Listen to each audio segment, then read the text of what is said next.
Welcome back, everyone, for another deep dive. This time, we're going to be exploring this book called The Hidden Agenda of Your Soul by Gerardo Topete Macias. And it's a fascinating look at the soul, but not in a way that we're kind of typically used to. It's not that sort of romantic notion that we often hear about. Yeah, it really challenges those kind of feel-good notions that we have about the soul. Yeah. And gets down into the nitty-gritty of its purpose. I mean, to be honest, it might even make you a little bit uncomfortable. Oh, I love a good intellectual challenge. And one thing that really grabbed my attention about this book was this whole board game analogy that Topete Macias uses. Can you explain how that works? Yeah. So imagine this, right? You have the self, and this self is this infinite being. And this being wants to have complete self-awareness. So to do this, it fragments itself, it breaks itself up into these smaller pieces which we call souls. And if we think about the self as this like ultimate gamer, then each soul is like a player in this huge cosmic game. Okay, so then where do we as individuals fit into this grand game? Are we like the game pieces? Yeah, you got it. You are the avatar. You're the playing piece that the soul puts on the board. And the board, of course, is the physical world that we live in, with each square representing, a different life experience, a challenge, a lesson. So the soul is like directing us, the avatars, across this board.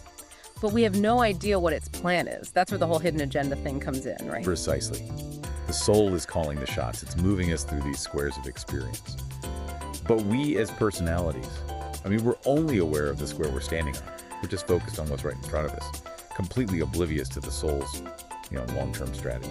It's kind of unnerving when you think about it. Does that mean we don't have free will? Are we just puppets to our soul? Well, not necessarily. It's a little more nuanced than that. The soul's agenda, it isn't about control. It's really about growth and evolution. It wants to have all these diverse experiences to contribute back to the self's understanding. The thing is, though, those experiences aren't always going to be, pleasant or easy. So you're saying like our soul might intentionally lead us towards difficult situations just for the sake of growth. That's not really what most people think of when they think about their soul's purpose. Yeah, it's a different perspective for sure. And that's where the potential for conflict comes in. Yeah. Because, our personalities, they crave comfort, predictability. But the soul is pushing us outside of that comfort zone to really challenge us to grow and expand our understanding. It's not that the soul's malevolent, it's just focused on a different set of priorities. That makes sense, but it also creates this interesting dynamic then. We've got the soul pushing us toward growth, but our personality is clinging to comfort and familiarity. How do we even begin to reconcile these two competing forces? Sounds like a recipe for inner turmoil. Right, and to understand that dynamic better, Topete Macias introduces this concept of a quaternary balance. It's this interplay between four key plates. And these are personality, fantasy, manifested reality, and the soul. A quaternary balance. Okay, I'm intrigued. Let's break down these plates. What exactly does each one represent? All right, well, let's start with personality. This is your constructed identity, your ego, your sense of self, basically who you think you are based on all your experiences and conditioning. Okay, that makes sense. So then we have fantasy. What's its role in all of this? Fantasy is where your personality gets to dream big. It creates all these desires, projections, expectations, but they're based on its limited understanding of the world.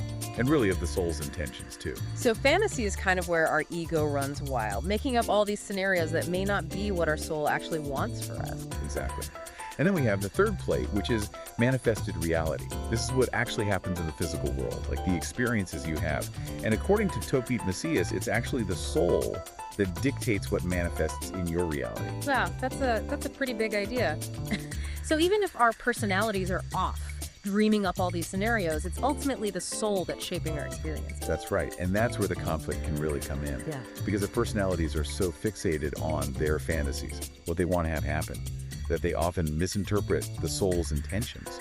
Like you might see a difficult experience as a failure or setback, when in reality, it's the exact lesson your soul wanted you to have. That's a whole different way of looking at challenges.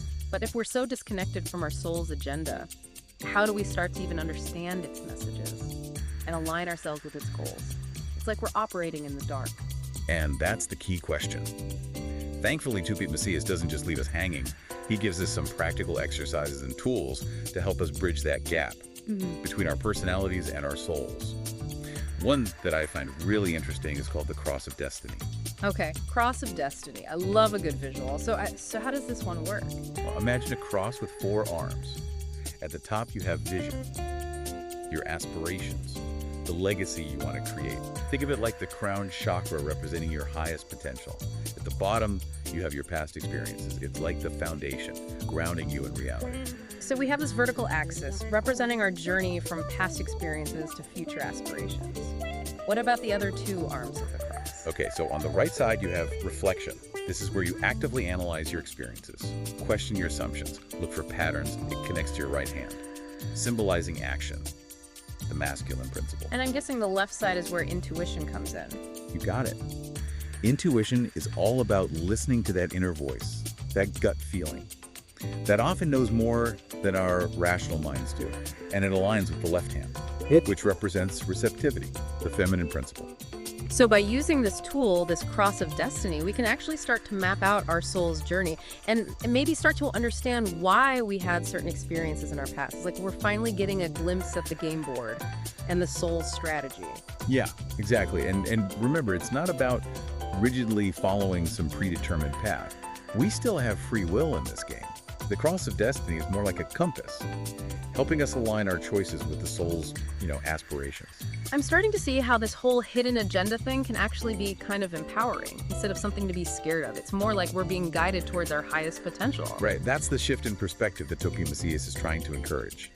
And along with these specific exercises like the cross of destiny, he also talks about the importance of accessing what he calls the state of presence. We've talked about being present before on the show, but I'm curious how Pete Macias defines it. What does he mean by this state of presence? It's about quieting the mind, all that constant chatter of the personality, the anxieties, the desires, the distractions. And when you do that, you create space for the soul's wisdom to emerge.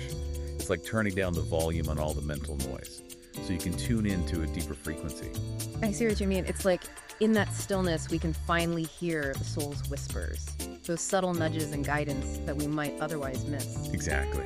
And you start to notice the synchronicities and the opportunities that are always unfolding around you. Things you might have just dismissed as coincidence before suddenly start to feel like these meaningful signs. It reminds me of that saying, when the student is ready, the teacher appears.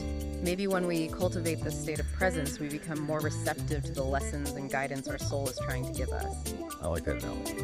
And as we become more aligned with our soul's agenda, we start to experience this greater sense of flow and ease in our lives. Things just seem to kind of fall into place more effortlessly. It's not about sticking to a rigid plan. It's more about moving through life with this sense of trust and surrender. Okay, I really like this idea of life as a cosmic dance rather than a rigid board game. That feels so much more liberating. But where does death fit into all of this? Pete Macias talks about creating a legacy that extends beyond our physical lifespan, right? He does. He challenges us to shift our mindset from just existing to actively creating a legacy that outlives our physical bodies. And to help us understand that journey, he breaks it down into 7 distinct phases, which he calls Adem Siddeley. 7 phases. Okay, I'm all ears. What are these phases, and how do they guide us towards a more purposeful life? Well, it all starts with Anhelo, that initial spark of longing, the seed of desire planted by the soul. It's like the soul is whispering its aspirations to the personality. So it starts with this almost subconscious yearning for something more. What happens next? That yearning evolves into deseo, where the longing turns into a conscious desire, something you actively want to pursue. It's like that seed of anhelo is starting to sprout. Okay, so we move from this vague yearning to a more specific aspiration. Then where do we go? That's where objetivo comes in. This is where your personality takes over. It starts to shape that desire into a tangible goal, something you can actually work towards, like the sprout is pushing through the soil, reaching for the sunlight. So we're setting our sights on something concrete. What's the next stage in the process? The 4th phase is meta. This is where you set a specific target, a milestone you're aiming to achieve. The plant is developing a strong stem, it's getting ready to blossom, and if you're successful, you reach the 5th phase, sueño cumplido, or fulfilled dream. This is the moment where that initial longing transforms into a tangible reality. The flower is in full bloom. That sounds incredibly rewarding, but it doesn't just stop there, right? There's still 2 more phases to go. Right. The 6th phase is destino integrado. This is where that fulfilled dream becomes woven into the fabric of your life. It's not just an isolated achievement anymore. It's an integrated part of who you are. The flower has produced seeds. It's spreading its essence far and wide. It's like the ripple effects of our actions, how they shape not just our own lives, but also the world around us. Exactly. And that leads to the final phase, legado après mort, or legacy after death. It's the lasting impact you have on the world, the echoes of your actions that continue to reverberate even after you're gone. Those seeds have taken root, and they've created a whole new garden. That's a really powerful concept. It reframes this whole idea of legacy. It's not so much about monuments and accolades, it's more about the subtle, the profound ways we touch the lives of others. I agree. And remember, woven through all 7 of these phases are 2 essential threads. There's propósito, or purpose, which gives direction to our actions. And then there's legado al día, or daily legacy, which reminds us that we're creating our legacy with every choice we make, every interaction we have. That's a beautiful way to think about it. We're not just passively moving through life, we're actively creating our legacy every step of the way. It's so easy to just get lost in the, day-to-day stuff and forget about the bigger picture. I really like this idea of the daily legacy. It's a good reminder that, every little thing we do matters. Every choice we make adds to the story that we're going to leave behind. It really is. And to Pete Macias's framework, it really encourages us to take ownership of our lives. To recognize that, we're not just along for the ride. We're active participants in this huge cosmic game that we're talking about. We can actually influence, which way the game goes, not just react to whatever square we happen to land on. And that brings us back to this idea of the soul's hidden agenda. Maybe instead of being afraid of it or resisting it, we should just embrace it like it's a guiding force, a source of wisdom that can help us play the game better. Exactly. and that leads to another really important concept in the book, which is the importance of service. To Pete Macias argues that true fulfillment, it doesn't just come from personal growth. It comes from using that growth to serve something larger than yourself. So it's not enough to just play the game well. You have to use your skills and experience to make a positive impact on the game itself.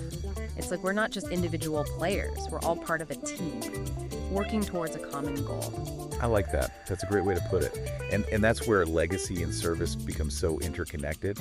Our legacy isn't just about what we achieve. It's about how we make the world a better place, the positive ripple effects that we create.